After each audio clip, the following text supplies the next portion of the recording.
good, everybody? Welcome back to Love, Sex, and Society with Bridget, Angie, and Don. And today I actually got everybody in order. So it's actually Bridget, Angie, and Don. I did it right this time. So welcome back, and we appreciate y'all tuning in and hanging out. We're going to have some fun tonight. So I guess we're going to set it off with you, Ange. What you got for us? Well, hey guys, how's everyone doing? I hope we've all Great. had great weeks. I Yeah. hope we've all had great weeks. So my topic for today, well, for this evening, will be when did you realize you needed to leave a specific relationship?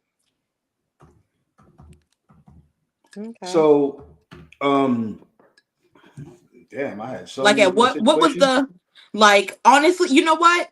Let's even get a little bit more specific. Like what was the moment where you knew I cannot do this shit no more? Like literally I cannot do this shit no more.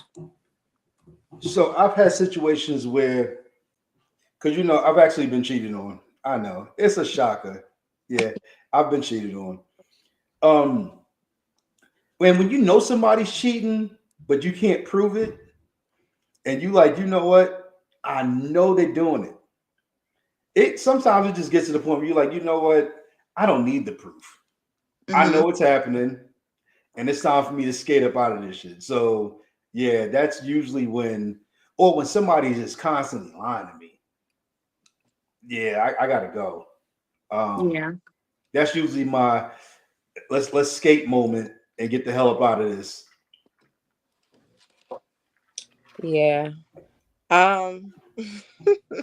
What about you, Bridget? Tell us. Tell us. uh, um. Tell us. Tell us. I feel like so in a previous relationship, I knew I needed to leave.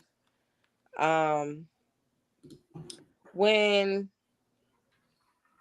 like his actions would like break me down, and he wasn't even fazed by it. Like Mm-hmm. the fact that he was just very dismissive of like how he would hurt me. He wasn't empathetic to like how he was making me feel. And then also like that made me realize like, damn, he don't fucking care, or Mm-hmm. I also didn't feel like it was love, because I'm like, no one would sit there like, even if somebody cheated or something, like I feel like if you do love someone, you would at least like, I'm sorry, you know what I'm saying? Yeah, yeah, But yeah. it just to see his reaction to how he hurt me, and it was just like, it didn't face him at all. And then on top of that, it was also like eventually seeing how like he was manipulating me, because it's like he would be dismissive of my feelings. And then when I wouldn't start to care, he would try to pull me back in. So it was like I started to see the manipulation, and I'm like, yeah, I gotta go, because it just felt like a ongoing cycle.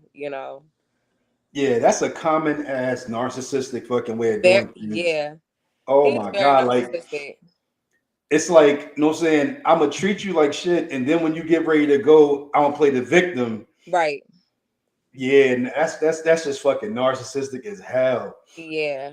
So I definitely, yeah, but I feel like, like when you being manipulated, you ain't really thinking right. So it's like, Mm-hmm. eventually it's like I started really seeing like the full fucking game that he was playing. And I Yeah, also, because I feel like that was the first time I ever really dealt with a narcissist. And I feel like people use that word loosely now, because I feel like people always trying to they claim do. everybody is a narcissist.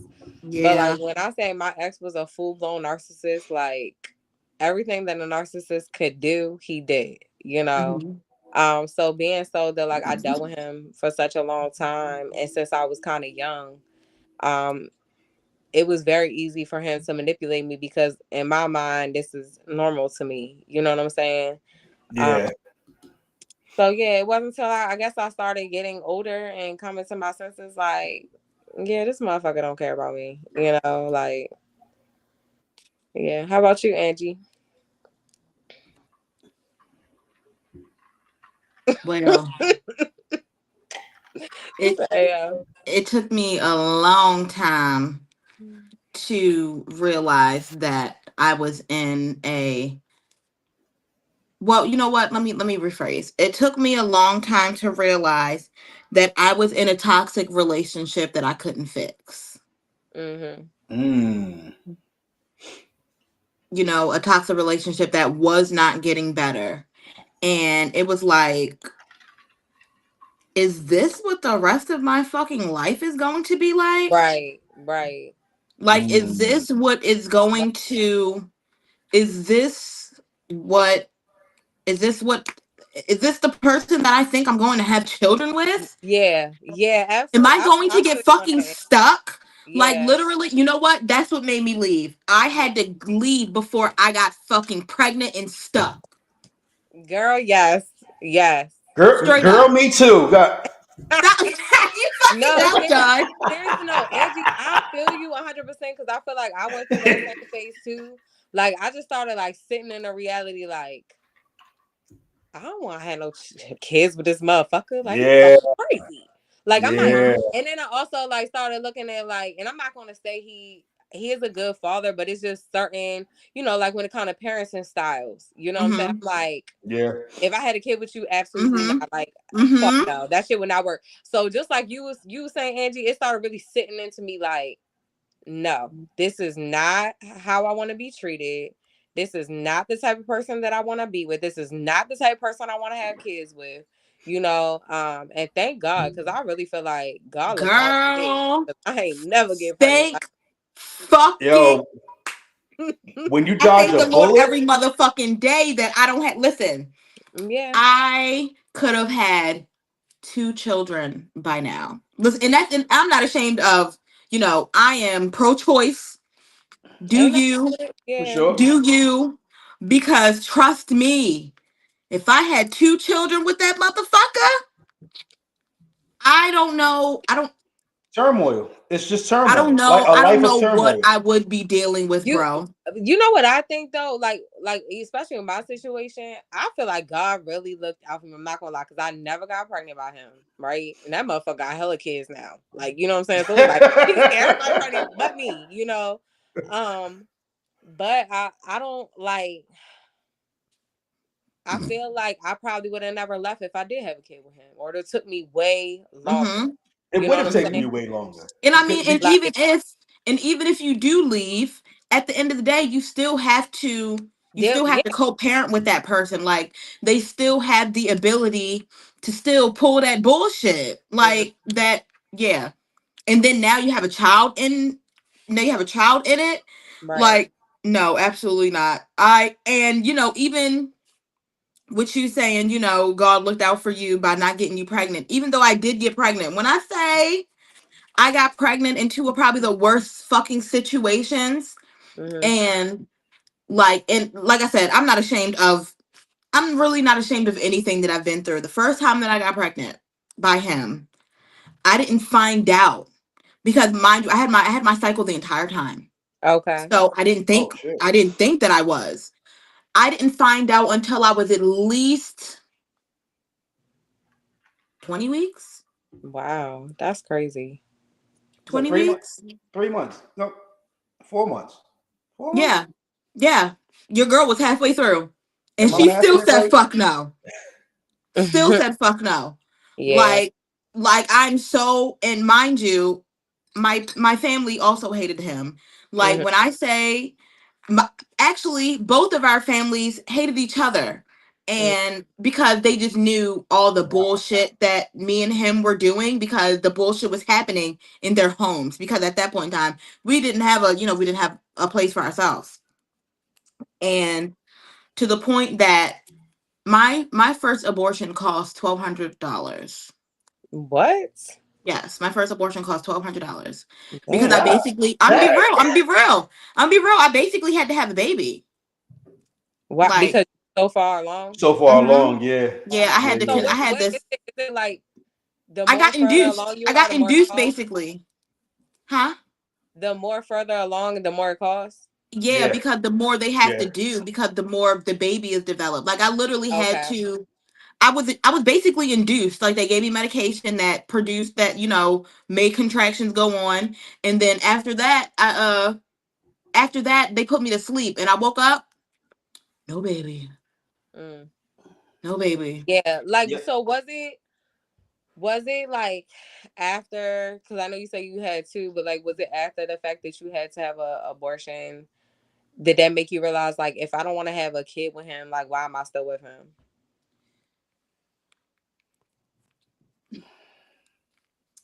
It was a lot because the second time that I had the abortion, I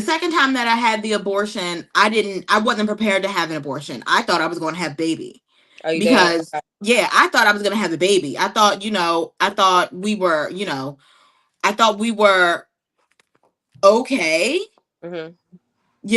I thought, some of the things that we had gone through, I thought they were past us and all of that, blah, blah, blah. Mm-hmm. And, I thought we were moving into a new, I guess, realm in our relationship, whatever you want to call it. And then as soon as he found out that I was pregnant, just as quick as that, shit went right back to what it was. And I was like, ha, okay, yeah, no, this See, is that's the not crazy happening. thing. Like, This is not and happening. women in my life have had abortions. Like, I've gotten women pregnant, have had abortions. But I've always felt like if a woman has an abortion, like if a woman aborts my child and I agree to it, that means I don't really love her enough to be with her. So why be with her? You know what I'm saying? Like what you were trying to say, Bridget, like you was, once a woman has an abortion from me, like it's pretty much over, because if I didn't love her enough for her to birth my child. Now, of course, if there's a situation where it's a health issue or something like that, like she might lose her life if she had a baby. But if our initial conversation is I'm pregnant and we start talking about abortion, we shouldn't be together at that point. Yeah. Like it should pretty Yeah. much end. Yeah. Yeah. And honestly, even to say all that, something that I also have realized, with, even my situation, some of my friends' situation and things like that, even if you don't want to leave or something like that, if God knows it's your time for that to be over, it's going to be over. Mm-hmm. And I say that because the reason why we broke up is not because we broke up. The reason we broke up is because we got evicted out of our apartment. Mm-hmm. Once we got evicted out of our apartment, we were forced to go our separate ways. Yeah. I had to go Oh live with wow. I had to go live with my parents. He had to go live back with his parents. And after that, we were just like, after that, I really got to a point where it was like, you know what, I'm done, not doing this no more. Angie single, she outside, all of that jazz, blah, blah, blah. And then eventually, you know, it was like a back and forth to the, like, I personally feel like God will do anything to, like, if he knows that that's not your situation, that's not going to be your situation. Mm-hmm. So I feel like, God puts things in your lives that will force you to have to act a certain type of way, Mm-hmm. even if you're not going to do that yourself. Right. Absolutely. Yeah. I agree. So like it went from, us having to move into basically two separate places to him begging for me back, me saying no, me begging for him back, him saying no, and then him begging for me back again, me almost saying yes, and then I met Brandon. Okay. Oh, that was toxic. Real fucking toxic. Yeah, and honestly, like I don't want to say that. I don't want to say there was a point. There was a point in time where I was going to get back with him when me and Brandon first started dating, because I was not going to get back with him, but he was, he was still trying to pursue me. And, after, dating Brandon, telling him about my situation, shit like that, he's like, no, you ain't going back to that. You're not going back to that. And I didn't. Yeah. So for all the people that's tuning in, because it's like we got a decent crowd right now. Hey, crowd. you can definitely tune in or chime into the comments. Your comments will get placed on screen. So in the in our audience, has anyone ever had a situation where you walked away from a relationship, and what made you know it was time to walk away from that relationship? Just want to let y'all know y'all can be a part of the show. This is an interactive show. Mm-hmm. I had a situation. Thought I had the perfect damn chick. I thought everything was groovy with her. What's good, Blow TV? I thought I had the perfect situation, and it was my sister that my little sister kind of chimed me in or some shit. Okay, so when you get in a relationship and you blind to everything that's going on, you like, oh, she did this, but that's cute. Don't say it's cute shit. My sister came down to visit me and she was like, yo, she's a fucking idiot. Like, why are you with her? Like, she's literally an airhead. And I was like, I didn't notice that. Like, I didn't know she was stupid. What you mean? And lo and behold, once she said that shit, I stepped aside and looked at the relationship and I was like, yo, she's dumb as fuck. Because, bro, boys think ditzy is cute until it's brought to their attention, and they be like, "Wait, she really is dumb." And Bro, Yeah. yo, I was like literally trying to find a reason to get up out of the relationship. And I was like, oh my God, what if I get this chick pregnant? Like, I'm gonna have a dumb kid. you're gonna have an I'm airhead like, baby. nah. I'm telling you, follow any dumb kid home. Guess who gonna answer the door? A dumbass parent. I was like, nah, I can't do this shit. So we was like the same thing y'all are saying. Like I was when that relationship broke up, I was like, yo, thank God I didn't get her pregnant. Because I can't have no dumbass kid. Like my sister went with her to fill out a job application and she was asking my sister like stupid shit. And I was like, oh no, I gotta go. Mm-mm. Well, let me ask this. Have y'all had moments like, the topic that we're talking about now, where you had to, you had to walk away from a relationship with like family or like or just a friend, like, that's not like a relationship, but yeah, that's just like friends or even family. Cause I cut you off quick. I'm an Aquarius. I Yeah. cut you off real quick. Yeah, I've definitely had to cut just a few friends. I'm not gonna sit here and be like, oh, a whole bunch, but a few friends off just for like we talked about this before on the show, but it's like maybe I have higher expectations for my friends or whatever, but just like certain things, like if I feel like you're not genuinely happy for me, if the friendship isn't being reciprocated, like a past friendship that I had, she just started acting weird. We had like a moment where we didn't talk for a while. Then like one day she like, oh, let's get lunch and talk about what happened. And to sum it up, she just like, I just didn't realize that you had other friends. And I'm like, I'm What? confused. right. Like, am I your Are you bitch? only Like, supposed to have? That's relationship shit. okay, so I I didn't don't realize we know. were seeing other people. Right. I didn't know. Exactly. Sorry, I didn't realize. Exactly. And then like it was just like weird because it's like she had so many friends and it's like I never cared. You feel me? Like even one time we was like going out, I didn't know like one of her friends that I never met was coming. So I go to her apartment, the girl's there. I'm like, oh hey, how you doing? So like anytime she ever introduced me to any of her friends that like I didn't know, like we going out, we having a good time. I'm talking to y'all, like I'm mature, like so I just look at it like if my friend cool with you, then you gotta be cool, you know. Right. So I never treated her like that or none of her friends like that, and then I think, basically it just to me, and I think my feelings was just hurt because to me that was just like a dumbass excuse, like why you start Yeah. being weird to me because I didn't realize you had other friends. Like what? Like Yeah. it didn't make sense. It hurt my feelings. I cried about it. I tried to amend it. Even when I tried to amend it, it made me realize like she still never changed because we stopped talking for like 3 years.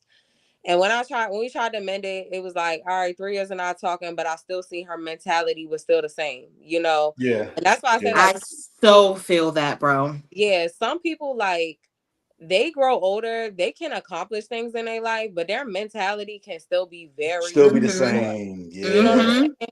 It's like certain Mhm. things, it's like as you get older, you like, you know, and it's like, no, everyone's gonna grow at different times, you know, but I'm just like, she's growing at a way slower pace than I am. And at this point, like, I can't be around that type of immaturity. You know, I don't feel like she was genuinely happy for me at all. Um, yeah, so I basically, you know, and I'm kind of direct, so it's like I basically was like, look, you know, I'm falling back, you know, I'm like, I'm your friend, I love you, but you don't love me, and I'm like, you're not my friend, and she's like, I never said I wasn't your friend. I'm like, you don't gotta You don't tell me. gotta say it, honey. Yeah, I can see it, right? energy You speaks do not volumes. have to say it. Um, so yeah, and then the only other incident where I had to cut a friend off was like we was out drinking, some random guys was being disrespectful. She's sitting there like, oh, I'm gonna go chill with them, basically. Like, you know, and I don't play that. Like, I feel like when we out, when we drinking, we gotta have each other back. You know what I'm saying? Yeah, for Yeah, sure. absolutely. So if somebody get disrespectful, it's like one leave, we all leave. Like, you know, Yeah, absolutely. and to me, that's like that shows someone's character. You know, like you gonna choose some niggas that you just met in a No, not bar. right. You know what I'm saying? And they disrespecting me and stuff, and you still just chilling with them and stuff. So yeah, and that's pretty much it. You know, it's just it be about, you know, principle to me. I had a I had a female friend that I was really cool with. We've been cool forever, probably since I was like 6 or 7. And as we grew older, I started realizing she was a social chameleon. And what I mean by that is whatever group of people she was around, Mm-hmm. she would try to emulate that group. So Mm. she didn't have her own personality. And I'm like, yo, Order. yeah, I'm like, I can't be around somebody who you're this person today, but tomorrow, if you're around this group, you're this person. Yeah, that's And I'm weird. like, if you don't know really who you are, how can I trust who you really are? Because like if she was around a group of people who was like hiding the ass, she was like hiding the ass. If she was Yeah. around a group of women that was like serious, she was like super serious. And I'm like, yeah, I don't know how to take you one day to the next. So yeah, I definitely had to cut that friendship off. And I'm like, it's we don't realize that people do that until you step back and go, yesterday you was this, today you're disgusted by that, but you're this now. And like for real, I really wouldn't want to be around somebody that got identity issues anyway, because it's like Right. you're the type of person that really got to compare your life to everybody else. Yeah. Instead of like staying in your own lane, you know what I'm saying? Realizing like my blessings is for me, their blessings is for them. You sit Mm-hmm. there focused on what everybody else doing, and then you look around and you ain't doing shit. You know what I'm saying? Like, I Yeah. don't know. I couldn't be around somebody that's like comparing their life to everyone around them. Yeah. And it was really hard to deal with, especially watching somebody self-sabotage because of it. Yeah. Because they are literally hating the person that they were yesterday. And then it's like, okay, so now I'm this person. And the person I was yesterday, I can't stand. Like she actually had like 2 or 3 abortions. And then later on in life, she was just like, oh, I just think it's just disgusting when a woman has an abortion. I'm like, yo, do you forget? You know what I'm saying? Did you? You forget you laid on that table? I'm screaming. And I'm like, and then Laid on the table is even to the crazy. point where it was like, she used to, oh, it's ungodly to be homosexual. All right, well, if that's how you feel, that's how you feel. I ain't gonna knock it. But then later on, when she get around friends and she's like, oh, they're homosexual, but they're cool. Being homosexual is great. I need to speak up for homosexuals now. I'm like, yo, who the fuck are you? Like, what? Is gay good, gay bad? Like, you switching up too much on me. You know what I'm saying? And I don't know how to really apply myself to somebody because I can't advise them on some shit. Like, you don't know who you are. So I Right. can't tell you who the fuck you are. Like, how can I advise somebody on some shit like that? And I used to just watch how year after year it would freaking change. And I'm like, yo, I can't stand a person that can't be themselves. Give me the real chance to decide if I actually like who you are. Yes, and Blow TV, yo, it's even worse when you can't decide who they are because they don't know who they are. You know what I'm saying? Like, right. And it's like can't you want, decide. and it's like you want to be around me, but it's like I really don't know who you are. I don't know if you can have my back, shit like that. Like, nah. Yeah. Yeah, You I can think. switch up in one. You can switch up too quickly. Yeah, I think. I really do be feeling like a lot of people do have like personality disorders. And they don't know it. You're right. Yeah, They because y'all gotta don't think know it. like, especially in America, like look how much like people's mental health is impacted, especially by like what's going on a day to day. So it's like you got people that got all type of mental health issues. You got some people that's schizophrenic. You got people with anxiety. You got all of these different things. And I definitely feel like people have personality disorders. And I don't feel like social media helps that neither. No, Absolutely not. it feeds into it. Yeah. It feeds into that shit. Because now you're watching other people and now you want to emulate who that person is, but you don't even know who you are first. You know what I'm saying? Emulate and be in secret competition and they don't even know it. Like, Right. what you trying to be me, And it's like you want to emulate a person, and it's like it's like you don't even want to emulate a person, you just want to emulate what you see. Because Yeah. at the end of the day, you don't know that person. Yeah. You don't know if that person's a good or Yeah. a bad person. You could be doing True. everything that they doing, and that person could be horrible in real life. Right. Like it's okay to be inspired by people, but for you to really think in your mind that you're somebody else, like that's a real that's a real illness. Or even to think that you're somebody because you're doing the same thing as somebody else. Yeah. Like, yeah. Yeah, no. And I really think that's like you hit the nail on the head. That's really it's really big now. But now that people are actually going to counseling or at least listening to counseling advice, we're now seeing that people are what up, Marv? We are now seeing people for who they actually are because we're getting the help. They're not getting the help, but when we hear certain things, we're like, okay, oh wow, I could apply this to this person, and maybe I need to get them out my life. You know what I'm saying? Maybe I need to distance myself from them. Yeah, Blow TV. I agree that the whole Kai streaming university, it was a really, really good idea, but so many people were just so based on, being seen and who's talking to who and drama and blah blah blah, that it took away from everything that it was supposed to be, and now they're not even doing it no more. Yeah, because we look for things. We look to put things into things that aren't there.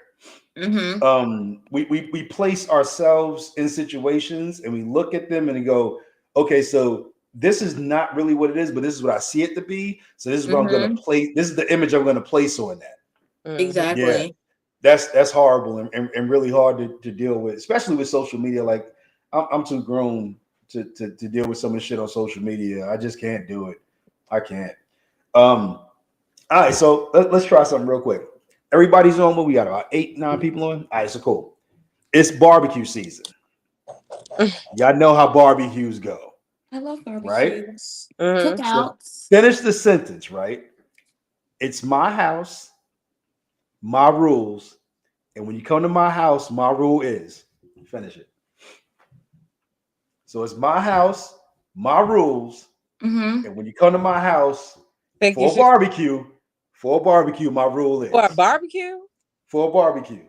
If you gotta smoke a cigarette, take that shit out front. I don't give a fuck if we outside in my backyard. I don't want to smell no cigarettes. Bye.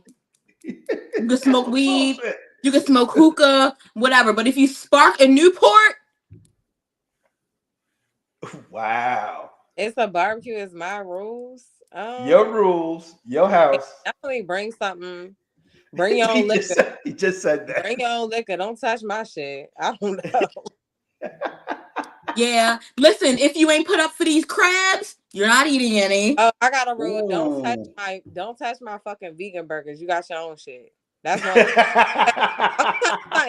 It's like whenever there's events going on, and like my sister, she a vegetarian too, right? So it's like, all right, we always gotta have our own little vegan shit. Like when Right. my younger sister, when she had her daughter, before she had her daughter, we threw her a gender reveal party. I make really good Swedish meatballs, so I made vegan ones and I made regular ones. Everybody Why want to everybody vegan. want to be a vegan? Oh, let me tell you. Like, no, I need to have You ain't these want to for be me. a vegan Yes, no bro. other day. Yes. You're not eating my shit today. Like, no, it's not happening. You know what I'm saying? So It's like, no, I can't hold you. That be me. I'd be like, oh, that's vegan. Can I try? yo, that shit. Please. It looked good. That burger looked juicier than these ones. Can I try? Yo, Where the cheese at? That's me. Below I want to try one. No, take your ass home and go buy you some. What is that shit? Not near fucking beef. What the hell is that shit called? Fucking almost beef, almost meat. Beyond, oh, what is it? Beyond. Beyond. Go home and buy you some of that shit. That shit good. Today. Don't touch my shit, y'all. I'm not right. playing. That is so funny. My Yo, thing I is, swear that shit never failed.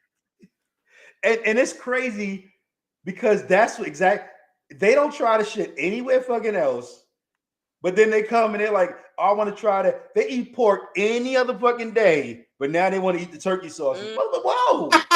Eat that pork sausage over there. I don't eat pork. Yeah.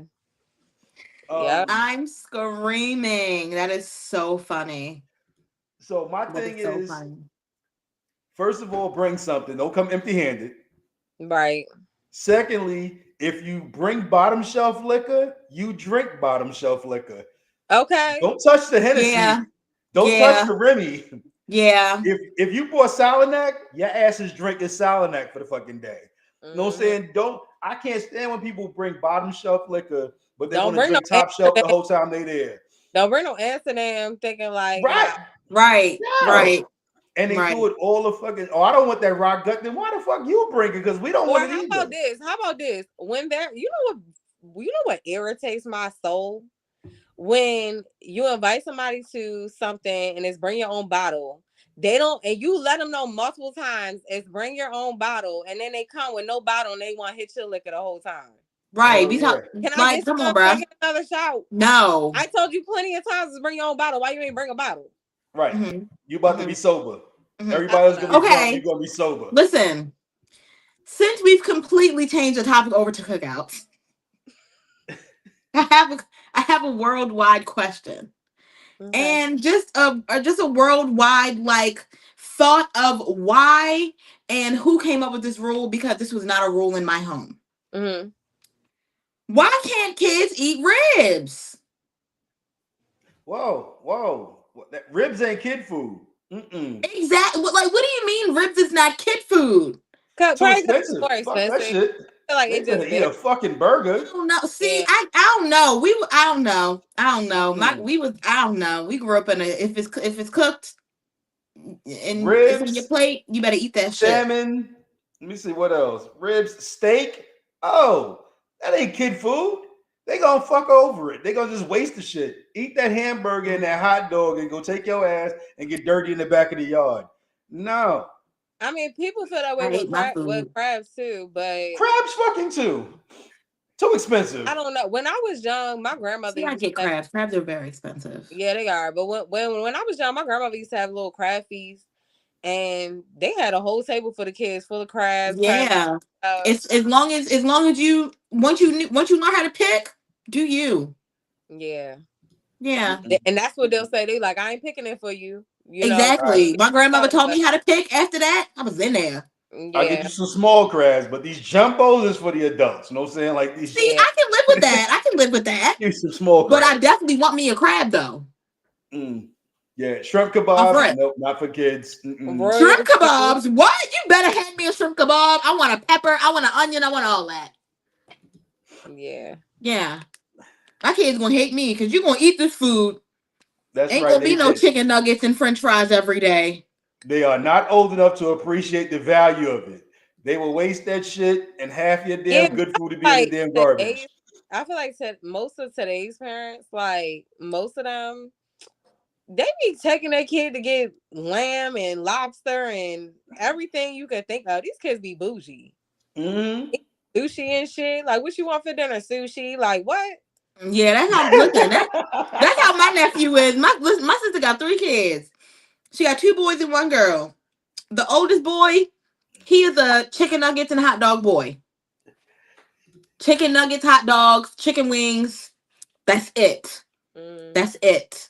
But the second one, my man's Manny, that's my child. That's my son. Man, my man is a vacuum. He will eat anything. Anything in the world. He loves sushi. He like crabs. I even think he might like mushrooms. That's You know, good. kids don't eat mushrooms. Mm-hmm. Yeah, they Like don't. my man's Manny will eat anything, and I love it. I love it. I love it. He come over the house. Everybody can eat the dinner I cook except for fucking Xavier. I gotta make him fucking something goddamn different every time Oh he yeah, comes over. we didn't grow up on that. Make you something different shit. Neither did I. I grew up on you better Your sit ass here gonna be until it's hungry as a over. motherfucker. And then if I didn't, my sister would eat it, which I find so funny because like that's how we grew up. You better eat it. If it's on your plate, you eat it. And I would eat, but I ate like a bird. Like I would get full really fast. Like it's not that I didn't like the food. I would just get full really fast. And what happened? My sister would eat the fuck out that food. Now her kids don't eat shit. No, her kids would be that fucking big, yo, starving like a motherfucker. They be like they malnourished. I'm like, nah, I put food on the table. They just didn't eat that shit. Listen, There was food on the table every night. Mm-mm. let's just say my man's Manny, he's well fed. All right, so tonight I'm talking about: is there a time today? when you would allow your significant other to cheat? No. And I don't say cheat like not cheat like No. Really? That's real selfish of you. This is selfish shit. It'll be that. It's some real selfish It'll shit. be that. No, B. She's being selfish, son. Nisha, I guess be selfish. Be a real goddamn selfish. I guess So we're fucking selfish. there's no situation. There's no situation where you would let your man just go ahead and go ahead and take care of yourself, you know. No, none. you got 2. Men have 2 of the closest homies in the world. 2 of them. And you still want to go cheat? You know what those homies are? Mr. Right and Mr. Left. Nah. And you want to go cheat? You better get real acquainted with yourself. Nah, hell no. That's some real selfish shit. I can't with her. Bridge, I can't with her tonight. I can't do it with her. So you saying like has it ever been or will in the future? Or would do you not has there ever been? Would there ever be a situation where you would allow your significant other to be with somebody else? Not unless I die. God damn. No. Right. Even if I'm a vegetable, you better wait until they take me off that monitor. Yeah, no, I wouldn't give nobody a pass now. I will tell you situations of people that I heard. You know, I'm a hairstylist, so I get all the tea. So like for example, a client of mine was like that her boyfriend was really struggling in the bedroom, like bad. And it was causing her to want to go out and cheat, which, I'm not going to encourage nobody to go cheat, Basically, I feel like she was like sexually frustrated, whatever. So I'm just like trying to figure out, you know, you got to be like a problem solver. I'm like, all right, like, did y'all try anything new? Did y'all try any toys? You know, I'm thinking everything.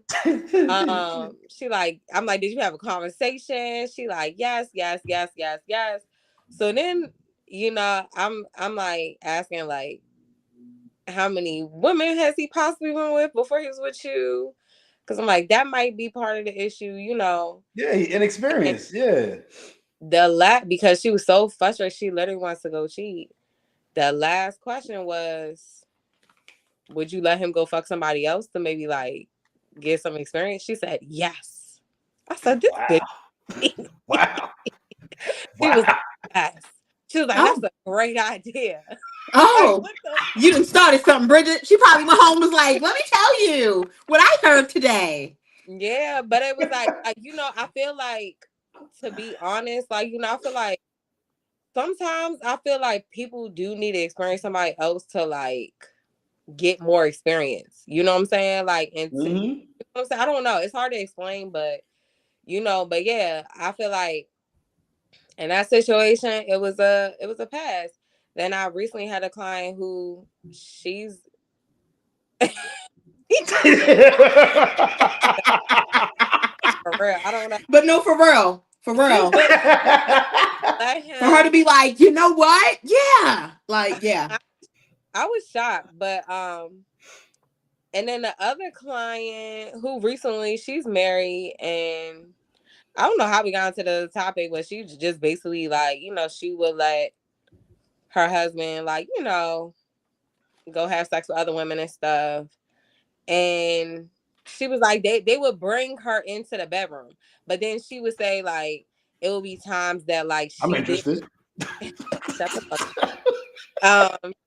She would say it would be times that like she like sometimes I just want to chill and watch TV, you know. So like it got to a point where like she would come over and like he ready to take her in the room and he like, babe, you coming in the room? And she like, nah, y'all good, like I'm watching this show or whatever.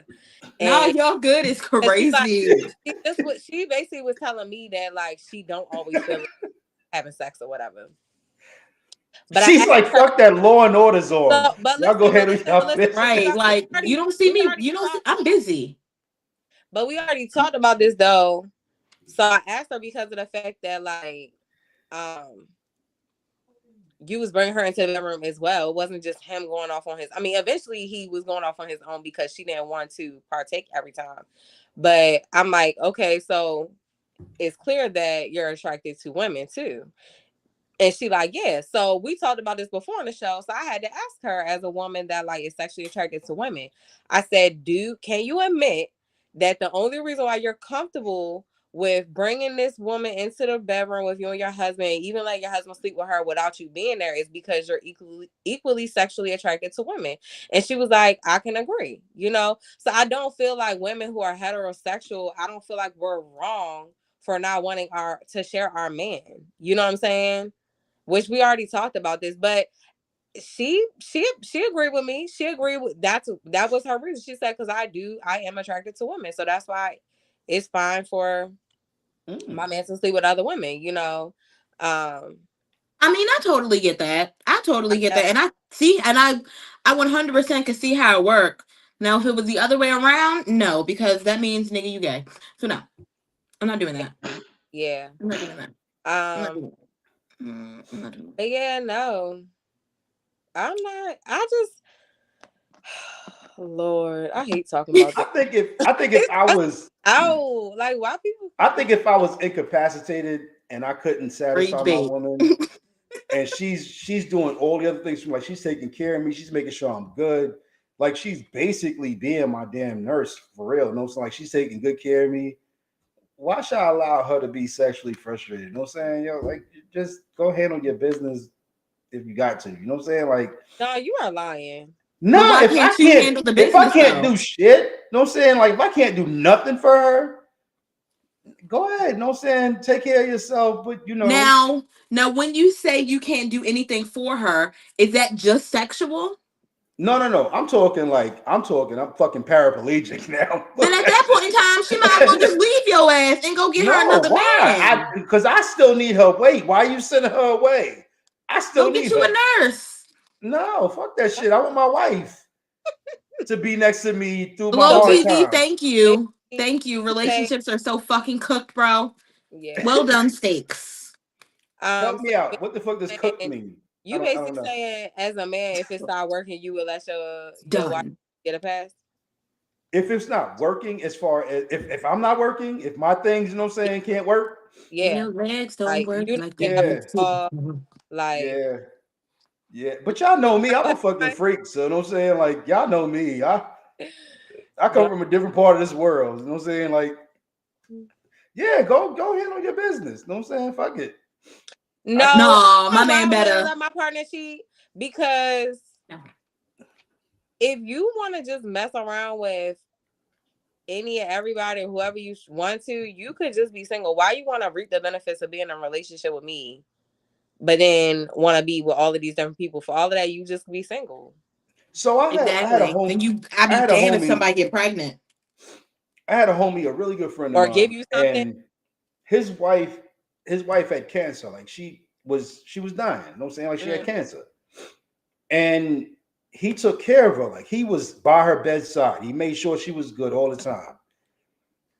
But she knew she couldn't do anything for him. Like, you know what I'm saying? Like it was a situation where he was doing everything for her and she couldn't reciprocate anything. She was so weak or whatever. And she hired a nurse, and the nurse's position was take care of him. Shut the fuck up.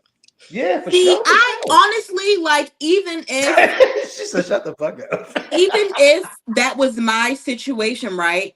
And Mhm. say, like, you know, my significant other was the one that was, you know, paraplegic or whatever, couldn't do anything for me, blah, blah, blah. And they gave me the pass to go, you know, do whatever. Like, I so could not do that. I am such a hopeless romantic. Me Like, too. I can't just go out and just fuck someone casually. Like, I need, like, and even if I do fuck you casually, eventually I'm probably gonna start to like you. Like, Yeah. no, I can't. I would not be able to do that. I'm too much of a lover girl to I Oh, just do that. stop it. like when you get married, like that's part of your, you know, your vows, like Exactly. for lack of Sickness and words. health. Yeah. So Mhm. It didn't say in sickness and health you only have sex with me. It says stay together in sickness and health. You know No. what, Dawn?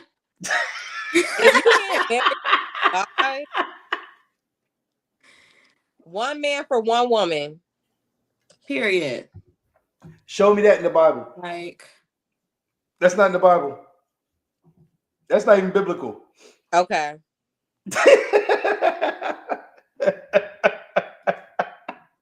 That's not even biblical. yeah, yes, it is biblical. The Bible specifically says, "He who finds a wife finds a good thing." It doesn't say who finds multiple wives finds multiple good things. It says, "He who finds a wife finds a good thing." Right. And he's not saying I want to go out and find another wife. I'm going to find Dawn, you Like, know what? what do you want a wife for if you just going to go and want to be with other people? right? So, Like, what you got me here for? Do ooh, you? Let's get It's it. Let's easy as get it. that. So I'm not saying that in the average everyday relationship that it's ever necessary to go out and cheat. I don't think it's really any I can't think of any reason that anyone should have to go out and cheat. If you want to go out and cheat, then yes, separate, go find somebody else. Oh, and there goes Dream Team. Dream Team. But if your mate is doing everything for you in your most vulnerable time, I think it's really selfish to ask them to suffer along with you. I think it is. I think it is. Don, don't piss me night. Elaborate, Donald. So, like I said, like if you're incapacitated and you can't do anything, you know what I'm saying? The only thing you could do at this point is just try to survive. Like that's your What day do to you, day is like on a ventilator or something? Like not You're a quite the ventilator, but vegetable. because You're a if you're on a vegetable. ventilator, you ain't really got no say so in the matter anyway. Mhm. You know what I'm saying? Like you You're can't a really say, vegetable. but like let's just say you sick to the point where like you so weak you can't do nothing. And then there's your mate, and they're tending to all your needs. They're doing everything that a husband or a wife should do. I'm They're doing not all gonna say that. like people don't have their needs, but it's like when you're because we're speaking about marriage, your husband or your wife, when they're going through the most like hardest time in their life, sex should be the last thing that you think about. Exactly. Like I'm over here dying. That is very I am a selfish. vegetable. That is And you worried very about your dick? You're going to hell. she said I'm a vegetable. I'm No, a but fucking vegetable. I just feel like that is very selfish. Like you shouldn't even that should be the last thing on your mind. Like your partner, your husband, your wife, whatever, should be your first priority. Like Hold on. Dream Team, what do you mean by if that man's taking care of everything? Okay, wait. I just want to pause real quick. Andre Smith, shout out to you because it's 9:12. We're 51 minutes in. You might have just hopped in and you started the show from the beginning because he's talking about cookouts in the chat right now. it's okay. So shout out to you, Andre, for starting the show from the beginning. Yeah. He's But not gonna see this until we get to this part. right. So but when he get here, he gonna know about him and shout out to you. But Dream Team, he said if a man's taking care of everything, she needs to be cool with it straight up. Like, why do people have that mentality if a man is taking care of everything, a woman should put up with everything? What the fuck?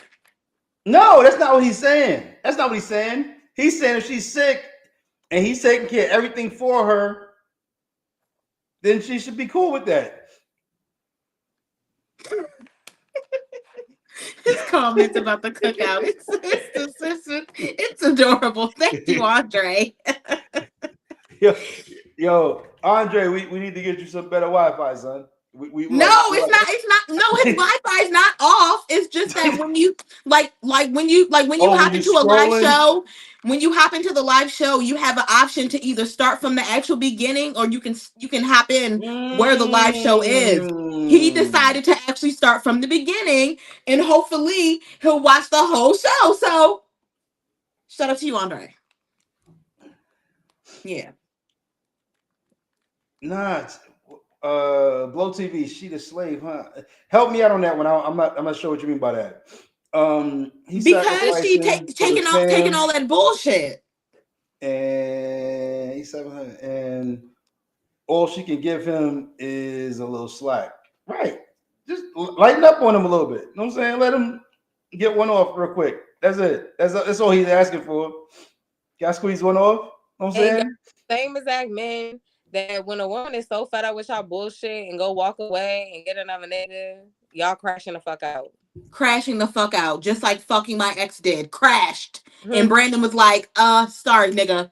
She's moved on. Exactly. Y'all can never take what you dish out. Y'all exactly say all of this, but if it was a woman on the opposite end, y'all saying this that y'all cool with it. But if it was a woman on the opposite end, y'all be crying. Why you do this to me? You hurt exactly. Me. Because y'all cannot handle when women do stuff like that to y'all. So that's why I feel like don't do nothing to nobody you want done to you. Because I'm telling you right now, a lot of y'all be sitting here like, oh, it should be cool, da da da. But if it was on the other end of the stick, y'all would not know how to handle it. So I definitely believe in the double-edged sword. Like what's good for one side is good for the other. I believe in that. I do not think that you do because as soon as you become a paraplegic and paraplegics ain't nothing wrong. When you were paraplegic, your mind still works. So you a paraplegic, she's supposed to be home at 6, but she don't come home till 7. You ask her why she not. You ask her why she coming home late. Oh, because I'm getting dug out by Mark, so I Nah, was but no, late. hold on. So I'm I not was saying late, and yeah, nah, you cool with that? nah. You gotta be there on time. I'm not saying that the guy should be able to, know what I'm saying, like neglect his household duties. No, saying he still got to take care of home. So there's no coming home late. This is your time frame. You better get it off in that time frame. You good. I still need you back here for me. But Anyway. I mean, ultimately, like if I don't, what you gonna do? Nothing. What can I do? All I gotta do is deal with it. So even if I don't give you But permission, what can I really do? and that's something that you want to deal with? Nah, but even if I don't give you permission, what can I deal with? You could just let her go off and do her, and she could just, you can, sit in your issue. Nah, I still need anyway. You can hire Y'all not gonna let someone. me live with this one. Y'all not gonna let me live on this one. But the No. guys is letting me I live won't let today. you I live with a lot of appreciate y'all. things, Dawn. I just don't feel like why do you want to be married? Because marriage is committing yourself to one person for life, possibly supposed to be. Like, why do you want to be married if you really cannot commit? Locked up. If because a marriage isn't just based on sex. Yes, is sex important? Yes, it is. Because it's a part of a marriage. It's a part of bonding with someone, right? Mm-hmm. But it's like that's not all what a marriage is about, so I just don't understand, like, why would you want to be married if like sex is the number one priority? Not saying it's not something that you should do every day or however much you want to do it with your partner, but it's just like when I'm at my lowest and I'm ill, you just think about fucking the next bitch instead of like getting me back healthy or something. Like, that's crazy. Yeah. It's really like is. I get what you're saying. So first of all, marriage is it's an eternal connection between two people. Like when you say I do, you say I do forever. And it shouldn't be I do until shit get bad. I'm with you on that. I agree. Mm-hmm. I agree. Yeah, I can get an argument out of me on that. Yeah, for because me, everyone get married to a man who like, oh, as soon as you down, this my pass to cheat. Thank God I get to try something new today. Like, what? but you know what? He shouldn't have to ask for something like that. He should be focused on you. You're right. He should be 100% focused on you, like making sure that you good and you taken care of. But you should also see his need. Don, shut the fuck up, because you is really pissing me the fuck off. But like, No, and I'm it's crazy serious. because the only need that he's talking about is sex. Like, there's so many more other needs. Like, Exactly. is your house fucking clean? Is the bills fucking paid? He's doing that. He's doing that. What if she cooks you? What if you can't cook and she cooked you dinner every single day, but now you don't get dinner cooked and you just worried about sex? That's it. Right. No, Like, I'm just he's doing all those things to maintain the house because he knows she can't do it.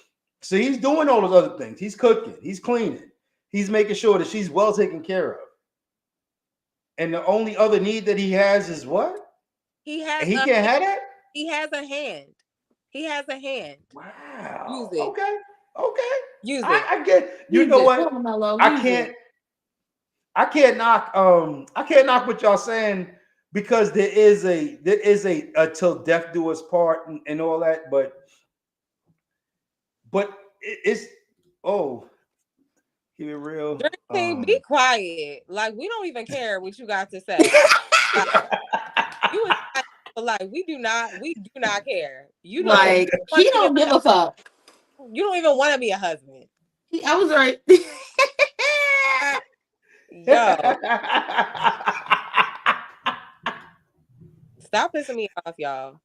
All right, we like, why are men so focused on getting a fucking nut off? What is wrong with y'all? Yeah. Y'all are sick. Y'all know are what? sick. Monogamous. I am going to Don't answer get that question on another show. We're going to have that Pressure conversation. right now. Y'all are fucking sick. But what we're going to do right now is we going to We're shift. about to crash out. Because Bridget got a whole nother topic. Yeah, And we're going to shift to that topic. casino. It's But nothing I thank you guys tonight. more I than a appreciate faithful y'all. man. Okay. My topic tonight is gonna be spiritual warfare. Has there ever been a time in your life that you feel like you've experienced spiritual warfare? And what and if you did, what did you do to get you out of it, like, and back to a better place? Go ahead. First, can we first establish what spiritual warfare is for those who don't know? Okay. Spiritual warfare is kind of like, it's kind of like I'm still with y'all. I'm still wait for ma- a second. I'm still with like, y'all out there. I'll explain it in this way. Like, maybe you're on a spiritual journey getting closer to God, and it's almost like now all of a sudden you going toe to toe with the devil, you know. So it's kind of like when you are trying to get closer to God, it's like the devil is trying to pop up and test you to be like, nah, see, you ain't for that. You know what I'm saying? So yeah, it's just like, it's kind of like good versus evil, you know. Yeah, basically spiritual warfare. Like, have you ever felt like it's just like bad stuff just keep happening and happening and happening and happening? And maybe or maybe not. I feel like some people, I personally feel like people who are on a journey to getting closer to God are the ones that be tested the most with spiritual warfare. So it's like they're trying to do everything right. You trying to pray more, you trying to be in your Bible, you trying, you're trying to live how God wants you to live, but all of this bad stuff keeps happening to you. Like, it's just like time and time again. Because eventually I feel like it will take your focus off of God and get you back into the place that you was before you was on your journey. You know what I'm saying? Okay, so yes. And I actually like this because I feel like it goes into I feel like, well, the situation I'm going to speak about, I feel like it goes into the topic that, the topic that you gave me about, when did you realize that, when did you realize that you had to go? Yeah. I feel like that was my spiritual warfare. Because I feel like I was the girl that was always asking God, like, why is this happening to me? Why am I going through all of this bullshit? Like, why is my boyfriend treating me this way? All this stuff, blah, blah, blah. And he was, I was like, what the heck is that? That's my cat. He was clearly showing me, why I'm going through this and that I need to go, but I wasn't. Yeah.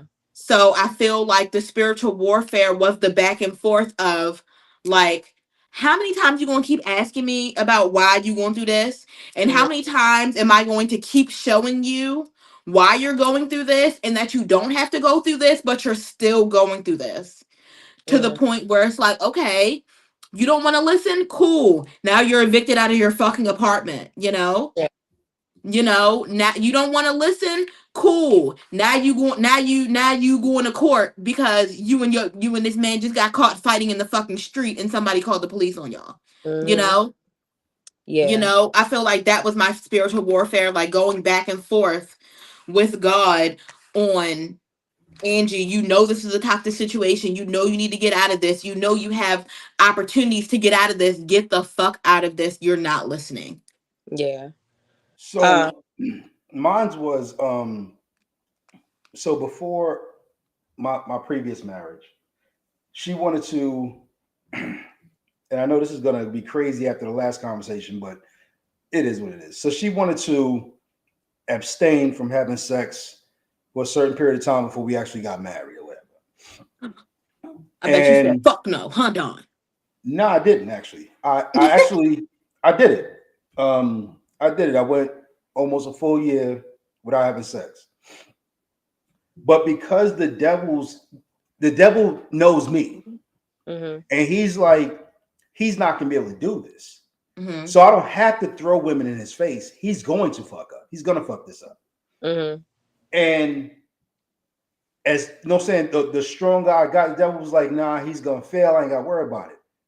The day after I got married, well, not the day, but after I got married and got back to work, it seemed like every woman at work wanted to be in my face because the devil felt like, okay, so he passed that one, Mm-hmm. but now I gotta throw temptation in his eyes because if anybody don't know, marriage is godly. You know what I'm saying? So like when you get married, it's a godly thing. It's Mm-hmm. what God desires for all of us. Yeah.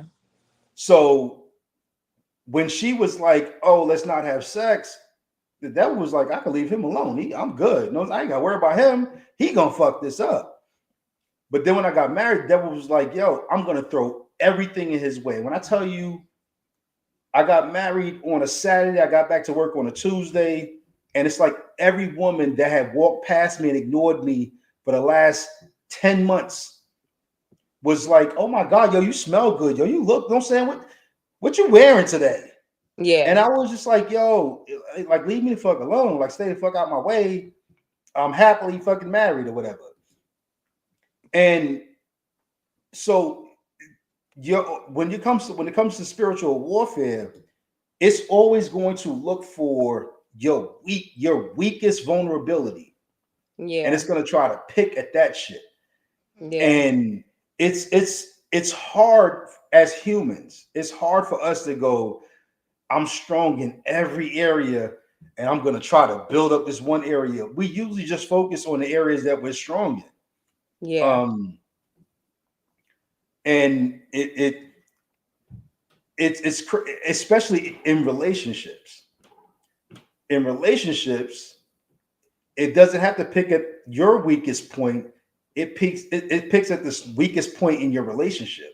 So whoever the weaker vessel is, that's what the devil's going to concentrate on. Yeah. I agree. Dawn, can you answer that question that Dream Team presented? How did you make it a year? Was it prayer? Did you get close to God? So, a lot of prayer, bro. And a lot of knowing that I wanted to be married. So, if this was a catalyst for my marriage, then I prayed to God to guide me through that, and to help strengthen me in my weakest area. And sex is definitely my weakest area.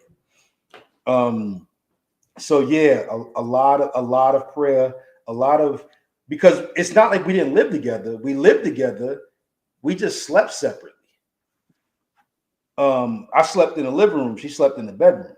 So I'm still thinking, pardon my expression, but I got pussy on the other side of that door and I can't have that.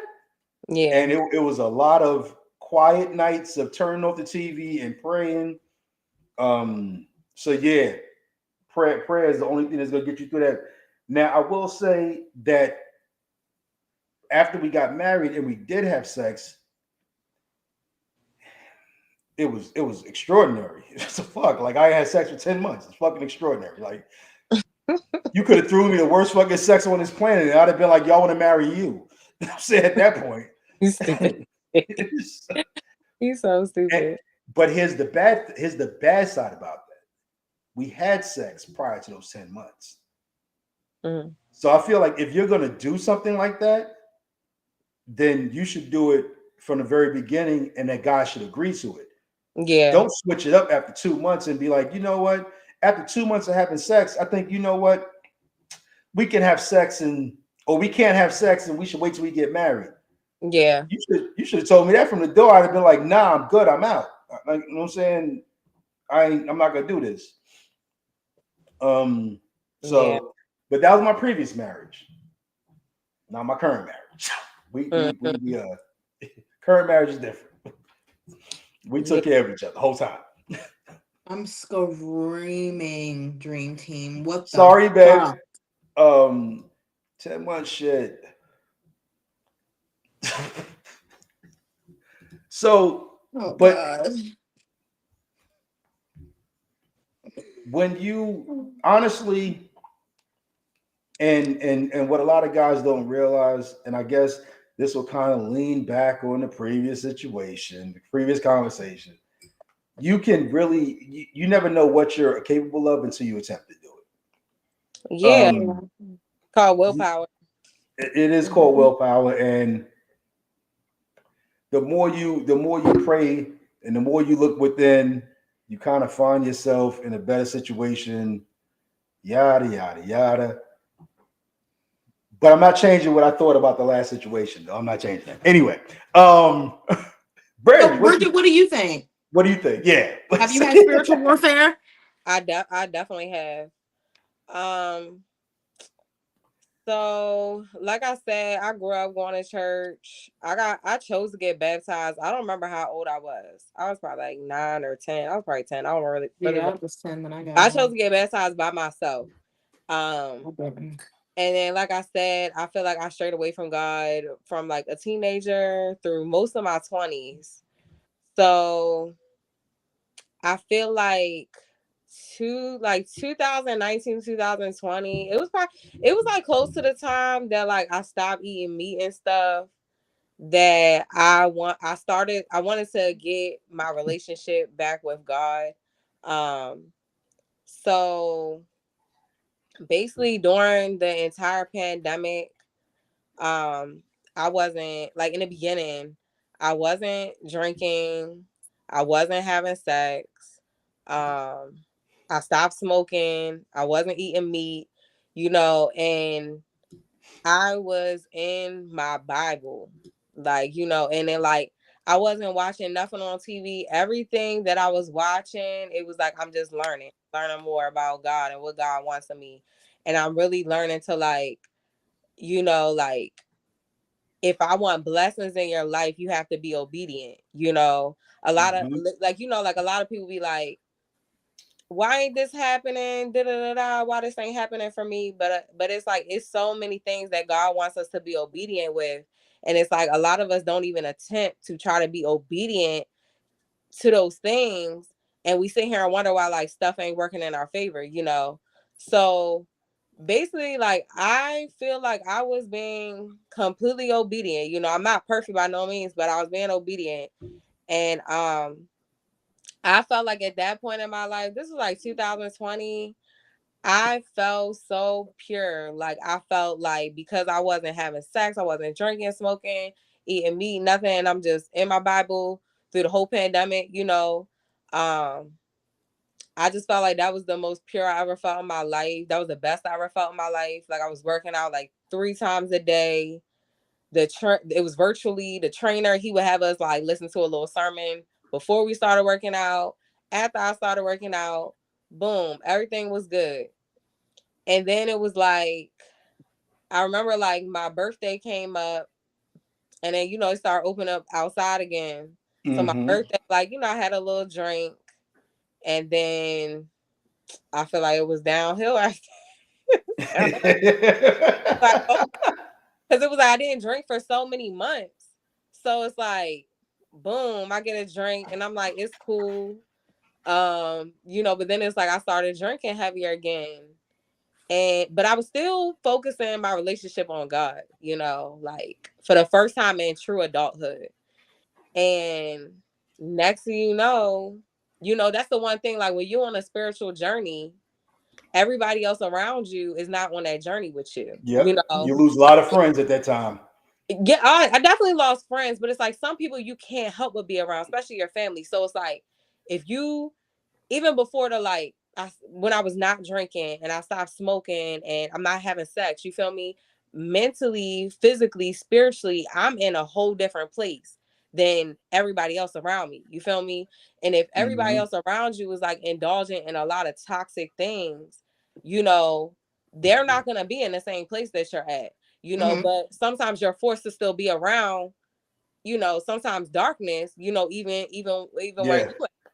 So it was like, next thing you know, I guess because how like I'm just focusing my relationship on God, it was like all of this bad stuff all of a sudden just started happening. Stuff that I like would have never imagined in my life. Like me and my sister got into it over something that was dumb as hell. Like, it was dumb. But I really feel like it was the devil coming in between our relationship, because this is my older sister, and like me and her we've never gotten into it. Now, me and my younger sister, yeah, like we get like that. But my older sister never got into it with her. So like, boom, we had this big falling out. She didn't let me see my nieces or my nephew for like 2 whole fucking years. That shit Oh really broke me. wow. Like, I'm the only one out of all my siblings who don't have no kids. So it's like, I'm that auntie, and I'm like, I was there when they was born. I was there for their first day of school. I got a picture. I probably got more pictures on my phone than all of the parents, because I'm that auntie that don't have no kids, So that shit really broke me, but on top of like me not talking to her for 2 whole years, her not letting me see my nieces and nephews who I never missed nothing out their life for 2 whole years, and then all of this other stuff is like you feel like you're being provoked, and all of this bad stuff was happening. Then I'm sitting here thinking like, so basically it just felt like, basically to sum it up, it felt like it was like a dark cloud over my life, where it was like every time I turn around, something bad is happening. Like, I'm like, I swear I was telling people, I'm like, yo, somebody put a curse on me. I knew somebody had like a voodoo doll. I'm like, somebody did something. Like, and so then I'm sitting here, being ignorant, not really understanding at that time. I'm like, let me get some crystals, let me get some sage, I'm doing all of this stuff, which in reality, I'm thinking like, all right, I'm gonna get this bad energy off me. I'm gonna get these spirits off me. Like, it's something. And so then one day I heard it was like somebody saying stuff about like, you're not supposed to use crystals and sage and stuff. And so one of my clients, who is my younger sister friend, I just asked her take on it. And I'm like, I just feel like it was like, it's this dark cloud over me. Like, it don't feel as dark no more, but it still feel that, like, feel like it's there a little bit. And I'm like, I be trying to use this fucking sage. And she like, Bridget, she like, what's the difference? Like, she like, when anything is wrong in your life, what are you supposed to do? And I'm like, you're supposed to pray. And she like, so why do you feel like you need sage and crystals to get rid of bad spirits? To literally just pray to God and ask him to, remove this stuff from your life, So basically I was like, you're right. So I literally went somewhere, I buried the crystals in the dirt, threw the fucking sage away. I'm like, I'm not using that shit no more. And it got back to focusing my relationship on God, because in the midst of all of this bad stuff just keep happening, I really lost focus on being in my Bible, stuff like that, Yeah. So yeah, I just feel like with spiritual warfare, and it's like, yeah, Dream Team was saying like it happens to people every day, but I definitely feel like it'd be an attack on people who is definitely trying to get your relationship better with God, and it's like the devil like, no, I'm gonna show you you're not ready for that. I'm gonna show you still that person. Yep.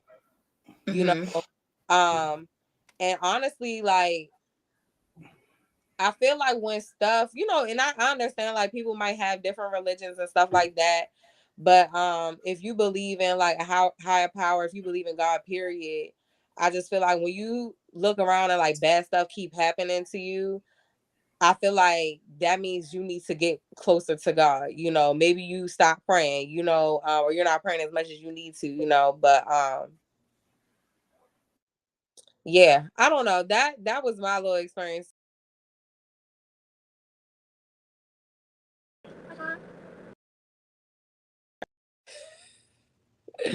Sorry, y'all. Bring us back. Nisha, it's on you, Nisha. Hey, girl. Yeah. I guess it's laid up. She comfortable. Okay. Yeah. Behind the scenes. Dream Team said you be praying and sometimes he putting you through some more shit. I don't believe that is God. Like people be like, oh, God testing me. I don't believe that God tests people. I feel like it's the devil that tests you. Like Yeah. God tells you what you need to do. You know, it's the devil that's gonna be like, let me, just like you were saying, Don, like you were being tempted. Like, you know what I'm saying? Like I feel like the devil is gonna test you. The devil is the one that tempts you, you know. And I also feel like that's the difference between who you are and who you choose to become.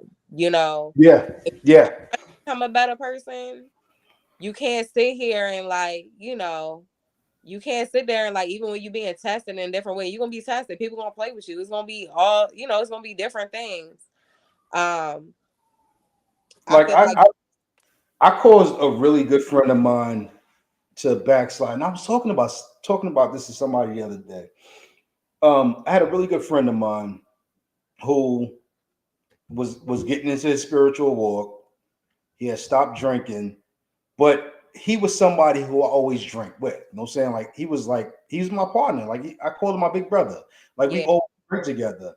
And when he was going through his spiritual walk and he was trying to stop drinking, because I didn't understand it, I made fun of it. Like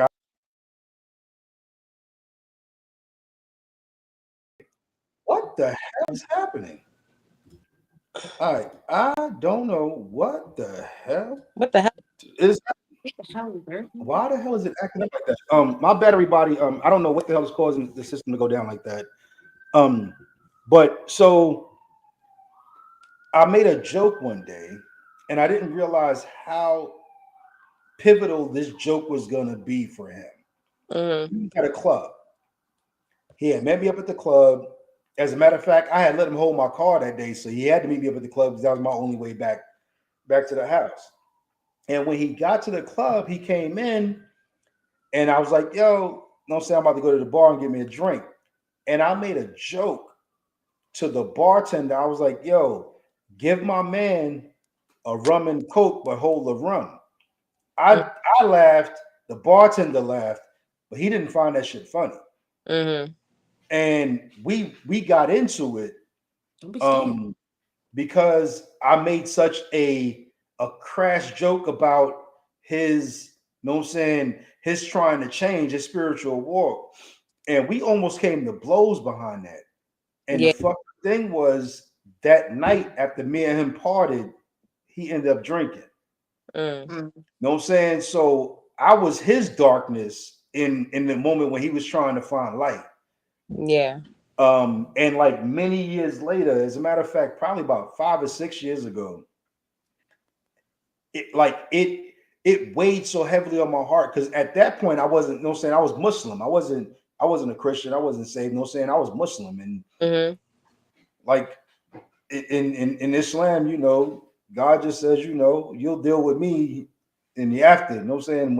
When I see you later on, we'll deal at that point. But after I got saved, like that shit weighed heavily on my heart. And I called him and I was like, yo, I'm really sorry. And he was like, yo, I forgot all about that. I didn't even think about that no more. I was like, for some reason, it was heavy on my heart today. Yeah. And I had to apologize because I was his darkness. Like you said, I was that dark cloud that hung over him that day. Yeah.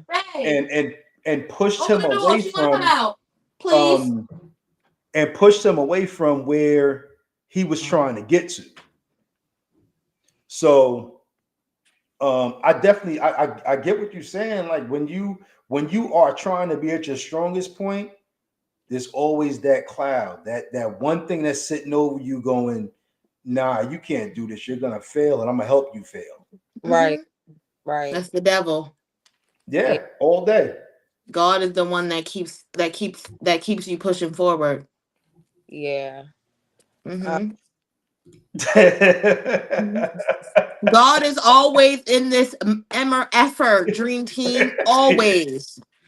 Always. All right, I know we got serious, y'all, but sometimes we got to. Like sometimes we gotta have those moments of, yo, let's get serious because especially in today's time. Yeah, one of the other things though that I do want to speak on with spiritual, because I asked y'all like, what do you feel like you can do to get out of the spiritual warfare? And I truly feel like the answer is just go to God.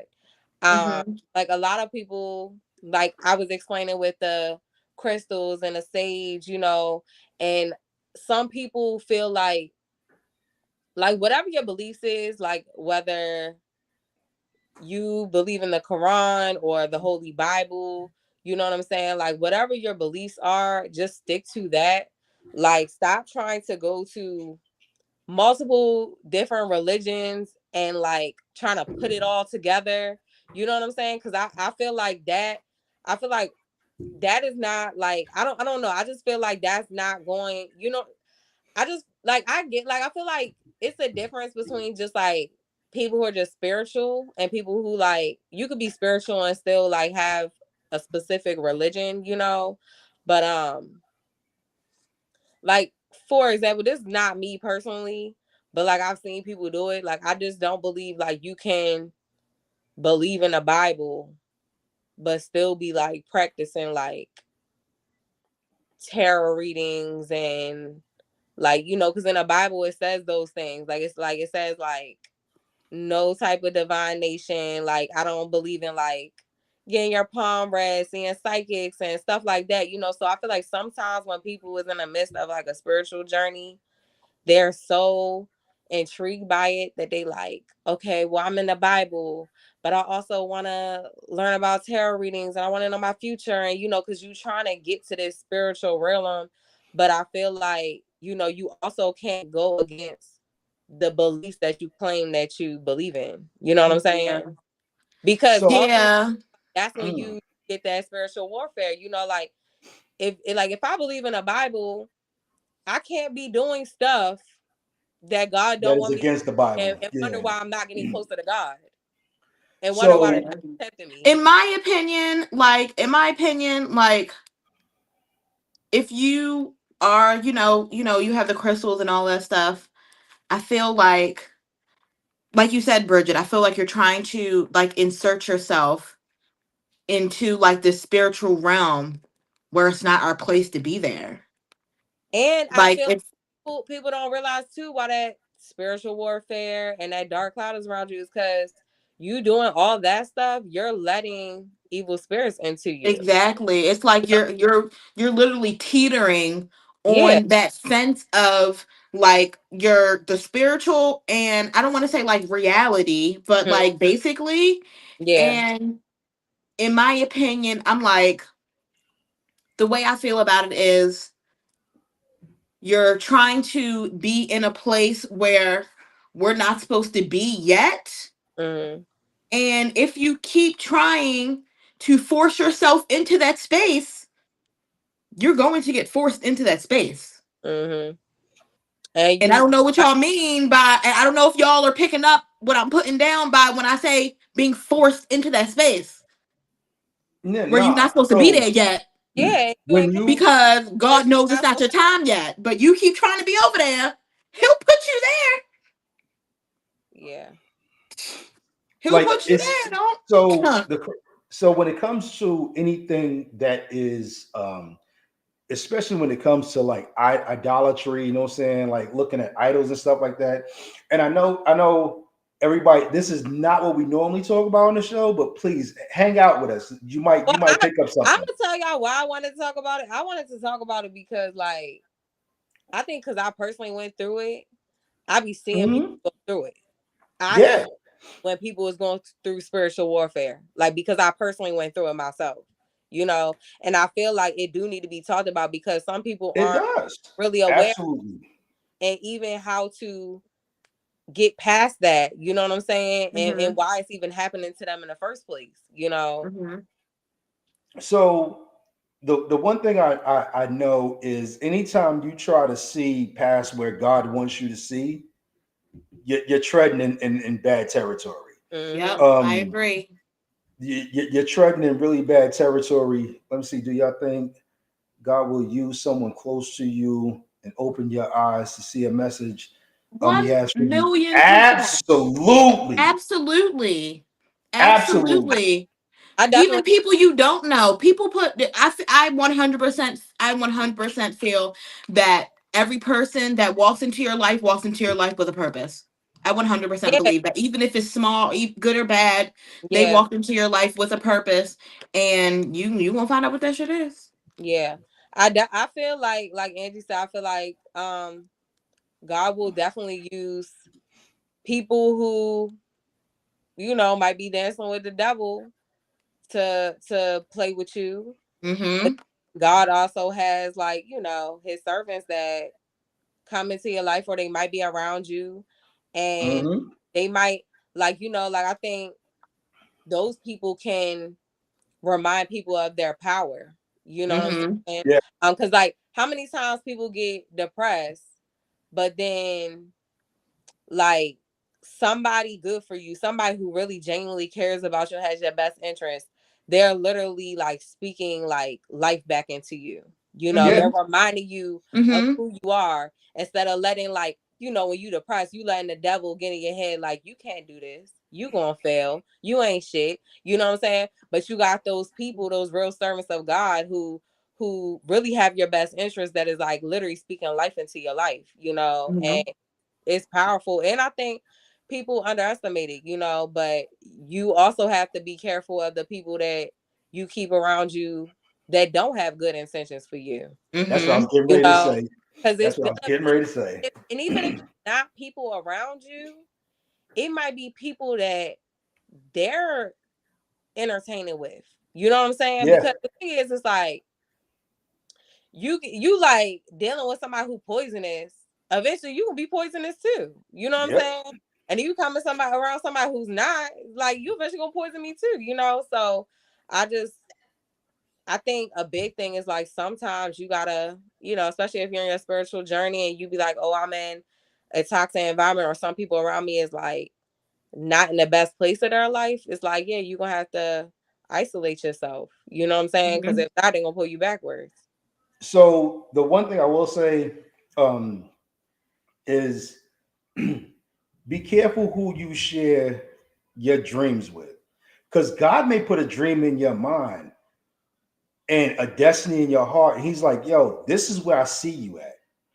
But be careful who you share that with, because not everybody has the best intentions for you. And the same Absolutely. way that there's people who pray for you, there's people who pray against you. Mm-hmm. Mm-hmm. And if you're not cautious about who you keep around you, the people praying against you may be a lot stronger than the people praying for you. Mm-hmm. Um, so and I remember there was a time when I had like certain ideas, like certain business ideas, and I would share with people because I was looking for people to affirm what I was thinking. I wanted Mm-hmm. people to say, yo, that's a great idea. You should go for it. Mm-hmm. Instead of listening to the fact that God put this dream on my heart and I should just go ahead and move with it. Mm-hmm. And then I would let people talk me out of what I felt like God had for me. Yeah. And you really have to be careful with that. And even though this is not our normal conversation, this is a great conversation. This is exactly what somebody needed right now. Mm-hmm. Somebody has a thought in their mind, and they're wanting to go forward with it, Mm-hmm. and they need somebody to affirm it, because there's other people that's trying to get this sit there and go, nah. I remember when I opened the jewelry business, and my boys laughed at me, Mm-hmm. literally told me that shit's never gonna work. And I was that close to just giving up on the idea. Right. And right when I was getting ready to give up on the idea, I got my first phone call, because I was a jewelry broker. So I'm saying, like, I would, like, if somebody wanted a particular ring, Mm. I would find the diamond for them, I'd find the setting, and I would put it together for them. And just when I was getting ready to give up, somebody called me, and one of the biggest orders I ever had was it was a $6,000 ring. Mm-hmm. I was getting ready to give up on that idea until I got that phone call.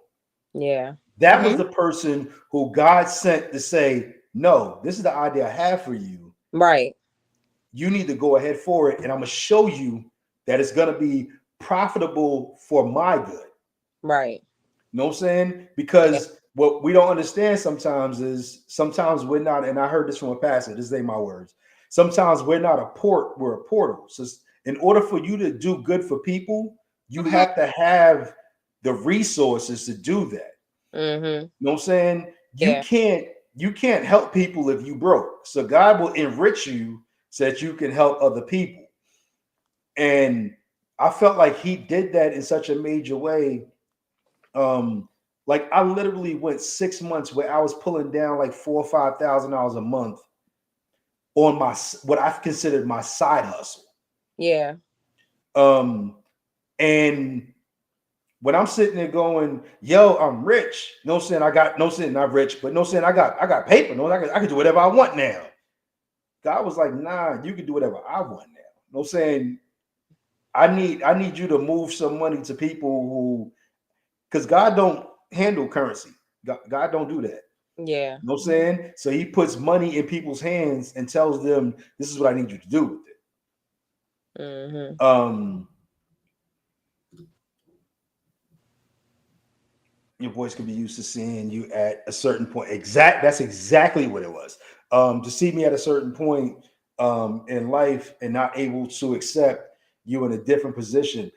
And that position was they thought ahead of them. You know what I'm saying? So you're 100% correct. They saw me as moving past them, and I was just trying to move. You know what I'm saying? I wasn't trying to move ahead of nobody or look down on anybody. I was just trying to make moves. You know what I'm saying? So yeah, you absolutely right, Big Hope. Like coming through real with the talk. gems. But don't like. I'm sure, Bridget, when you were building your business, I'm sure there was times when doubt came in your mind, or when people said, "Yo," for all the people who said this is what you should do, there was doubts that came in your mind and was like, "Yo, go back to work and go 9 to 5." I feel like, yeah, of course it was, but I feel like half the things I've tried to do in my life, people has tried to doubt me into not doing it, and then I did it, and then they like, you know what I'm saying, the reaction from them was completely different. You know, like that's why like I be really trying to teach my nieces and nephews like to not care about what people think.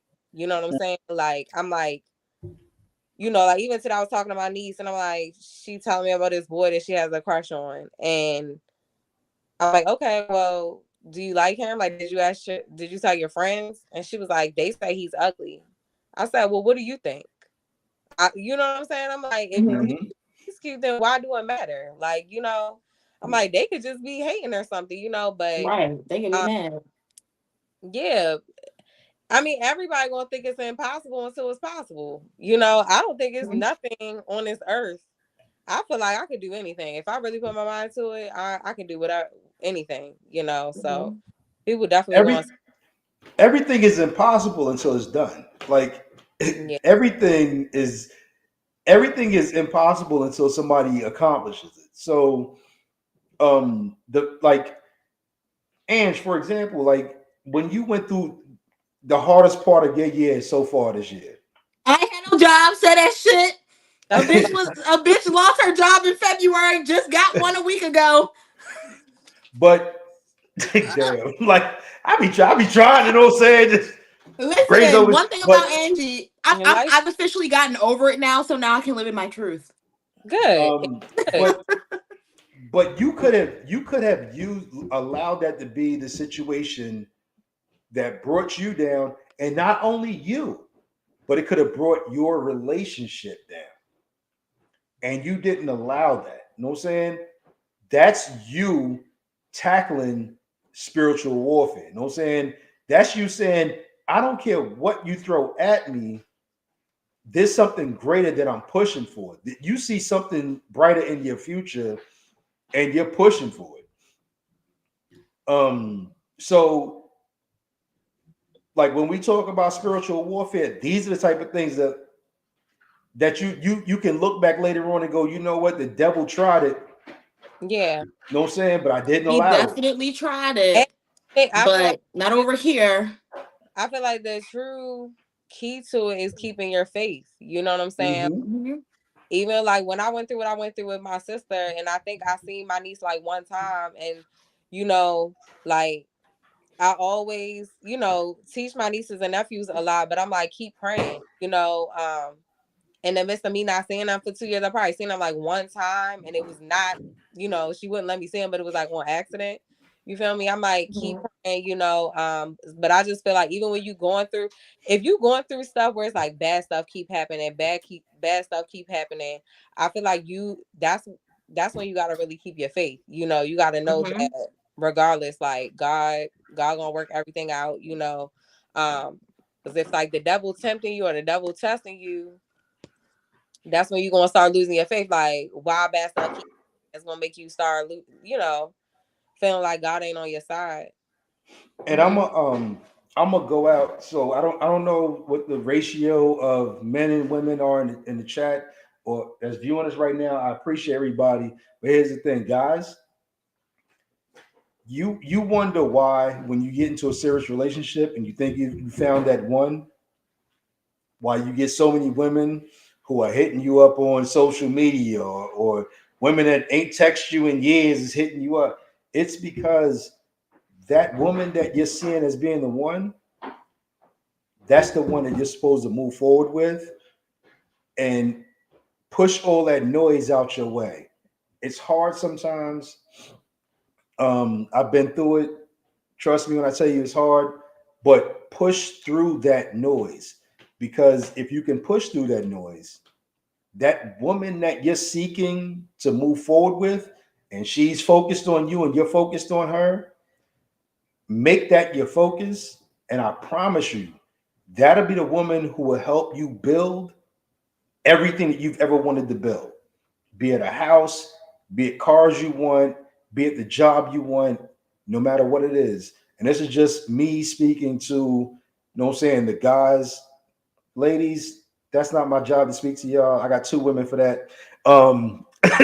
But guys, it's harder for us because when it comes to pleasures of the flesh, we are the weakest vessel. You know what I'm saying? And if the devil's gonna challenge anybody when it comes to the flesh, it's gonna be us. The devil's gonna challenge our women mentally. He's gonna challenge us physically. But clear out the noise when you get with that woman, and I promise you, I'm here to tell you, I'm living proof that that woman could be the best thing that's ever happened to you. My life has changed so much in 2.5 years, and I'm not turning back. I don't ignore the noise, but I avoid the noise. So that's just that was me on my soapbox, y'all. Guys, relationships are real, marriage is real, it's a good thing. Is And it? if you want to build, I think it is. There's no better way to build than that. All right, that's it. I'm off my soapbox. That was my sermon for the day. If y'all want to go ahead and leave something in the collection plate, help me out. No, I'm saying no. There you go. Are we posting our cash apps? Some of my collection plate. Shit. On both ends is nowadays people like to feel love, but don't like to give love. I agree with you, but I disagree with you at the same time. I think people like to feel love, but they don't know what love is. You know what I'm saying? For some people, love is just a word. I'm with somebody for 6 months. I must love them. Y'all appreciate that. I feel like some people can be selfish. Yeah. And love is just a word that they're going to use to achieve their means. Yeah. Like I feel like go ahead, Britta, my bad. No, you good. I mean, I'm just saying I feel like some people are selfish. So like, I don't know. I'm not gonna say I disagree with that. I just feel like go ahead. I'm sorry, Angie. I feel like some people just be for self, you know, but I feel like that determines that they're not in love with you. Facts. You know what I'm saying? Like I feel like somebody that's in love with you is gonna be selfless. Like, you know, they would do anything for you, you know. So I don't know. Let me I tell feel like you. So somebody being selfish in a relationship, I don't feel like they really love you. If somebody just care about their self and just their needs, they can't mhm. love you. You know what I'm saying? Like, I don't know. I So the feel like, craziest thing. Go ahead. Go let ahead. me Ann. say what I gotta say, Tom. Say it. Say it, Angie.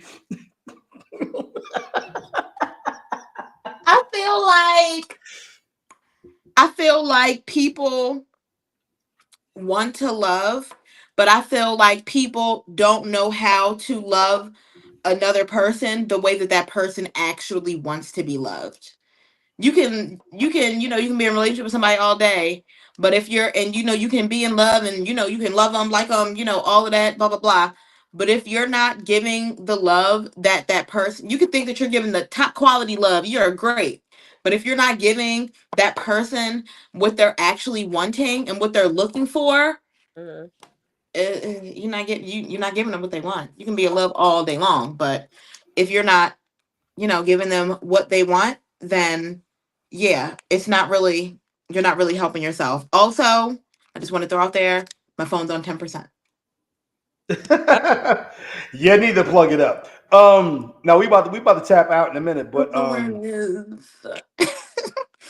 What did you just say, Angie? You said what was you just saying? I Sorry. said that I feel like people want to be in love and people love, but if you're not loving your significant other the way that your significant other wants Yeah, to be yeah, loved, yeah, then it's not working. Like even with my relationship, that's honestly kind of one of the multiple reasons why I got into therapy. Like, yeah, we was in love and we were having a great relationship and all that, blah blah blah, but at the end of the day, I was loving him the way that I thought love was supposed to be given, yeah, not the way that he wanted the love.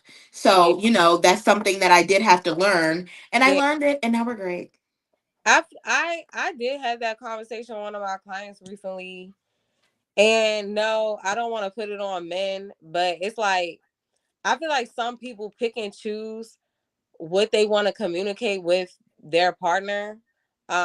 Like when it comes to their needs. You know what I'm saying? Um, and I feel like how you want to be loved should be communicated. You know what I'm saying? Because like you can't get mad like if a woman or a man don't do certain things for you, or like this is how I like to be loved, but I technically like I'm getting frustrated because they're not loving me how I want to be loved, but I yeah. never told them how I want to be loved, you know. Mm-hmm. So I do feel like you do have to um communicate that. Mm-hmm. and, Vocalize that shit. and then when he said people saying they working on themselves, I feel like it's all about intention. Like I feel Mm-hmm. like when you are like approached by people, Mm-hmm. or somebody like, if you're approaching people, whatever the case may be, like my first thing is like, what's your intentions? You know what I'm saying? Yeah. Like, Talk about that shit. right off the rip, like what do you want? Like why are you trying to talk to me? Are you just trying, I was talking So to somebody about this, like I feel like you have to communicate your intentions, like from the rip, from the approach, like especially like Stop because assuming. you don't know what point people are at. You know what I'm saying? Like, for example, somebody young just tried to talk to me recently, and I'm like, no. First of all, I'm not talking about young, right?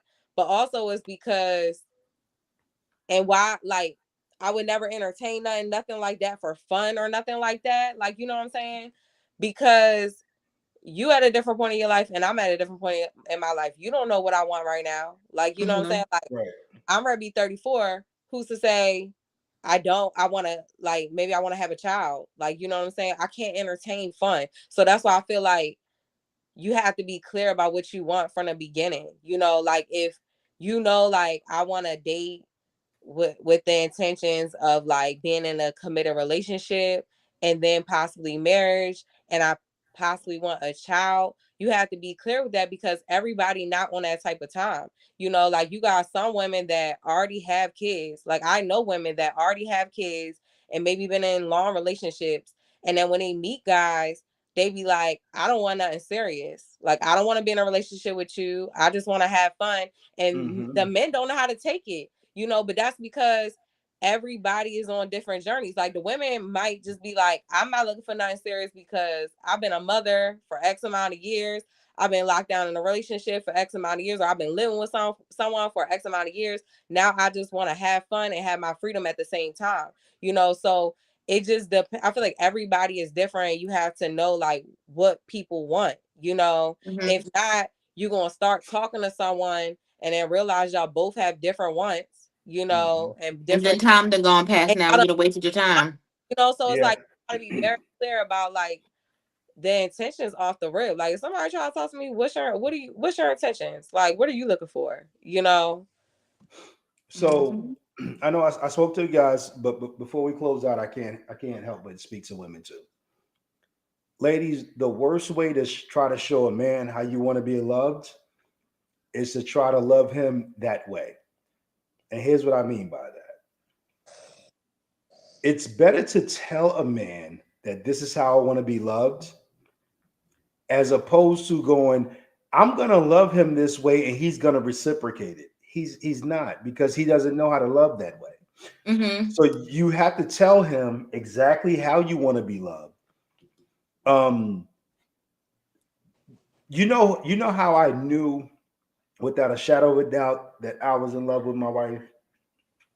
This is before we got married. I'm in Home Depot. I am buying shit to fix. I think I had broken legs on a pool table. I was trying to fix it up. So I'm in there buying wood. I walked past a plant. And the first thing came to my mind was, she likes plants. She would like this plant, and I bought it for her. Mm-hmm. And when I left out of there and I was driving, I was like, there was never a day in my life I've done that for anybody ever. I've never been focused on me, because my purpose for being at Home Depot was buying wood. I was focused on me. But I saw something that she liked, and I got focused on that. Mm-hmm. That showed me that I loved the person who I was with. Mm-hmm. So, ladies, if you want something, don't be afraid to express it and say exactly what you want. And if you express it and it can't be given to you, that's your time to walk away. Don't wait. Yeah, but I feel like men also have to be realistic about what they want to. Mm-hmm. Because I feel like, for sure.